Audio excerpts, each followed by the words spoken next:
kasih karunia dan damai sejahtera dari Allah Bapa dan dari anaknya Tuhan Yesus Kristus menyertai kamu sekalian. Amin. Shalom saudaraku, mari kita menikmati firman Tuhan di pagi hari ini yang tertulis dalam kitab Roma 8 ayat 13. Sebab jikalau kamu hidup menurut daging, kamu akan mati. Tetapi jika oleh Roh kamu mematikan perbuatan-perbuatan tubuhmu, kamu akan hidup. Ai molo marguru tu dagi kamu marparange mati maham. Alai molo di pamati hamu parulau ni pamatan marhidi-hidi top di mangulu maham.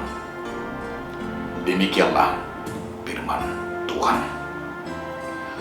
Saudara, di dalam nama Tuhan Yesus Kristus, saya membuat judul renungan kita hari ini, hidup di dalam roh versus hidup di dalam daging. Secara umum, manusia selalu berkata bahwa kita di dunia ini masih hidup. Tentu kebutuhan badani masih sangat mempengaruhi dan ketergantungan kita dalam kebutuhan kedagingan. Itu sebabnya banyak orang jatuh dan banyak orang terjerumus karena kebutuhan kedagingan. Di mana kebutuhan kedagingan itu karena nafsu-nafsu, karena pengaruh oleh kenikmatan-kenikmatan mata dan kenikmatan-kenikmatan kebutuhan kita, sehingga kita tidak memperdulikan bagaimana akan masa depan kita, bagaimana hidup kita nantinya. Tetapi hari ini Paulus mau berkata kepada jemaat di Roma dan khusus kepada kita yang mendengarkan firman Tuhan ini, bahwa hidup di dalam roh adalah menerima hidup yang kekal, dan hidup di dalam kedagingan dia akan mati oleh kedagingan tersebut. Hidup di dalam roh yang mau dikatakan oleh Paulus adalah hidup yang melakukan apa yang Tuhan inginkan, melakukan buah-buah roh, seperti yang bisa kita baca di dalam Galatia 5 ayat 22, di mana hidup di dalam roh akan menunjukkan bagaimana kesetiaannya mungkin dan terasa.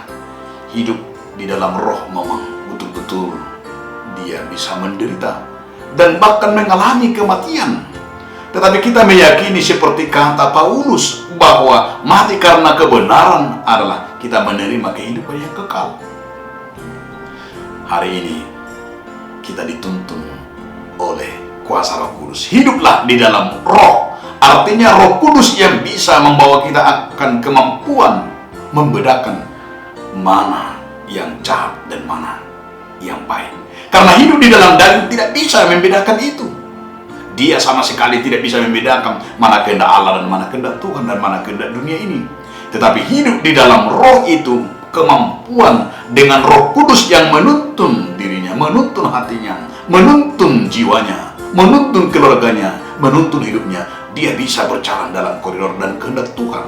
Karena Roh Kudus itu adalah roh yang masuk ke dalam hati dan pikiran kita, yang bisa membedakan kita dengan dunia ini. Sehingga Roh Kudus itu kemampuan kita membedakan mana itu yang lemah, mana yang jahat dan mana yang setia, dan mana yang bisa membedakan yang tidak sesuai dengan kehendak Tuhan. Oleh karena itu saudara-saudaraku, saya mau mengajak, hiduplah di dalam roh, maka kita bisa membedakan dunia ini, membedakan kehendak Tuhan dan godaan-godaan. Terimalah Roh Kudus agar kita hidup di dalam rohnya. Amin. Shalom, Tuhan Yesus memberkati.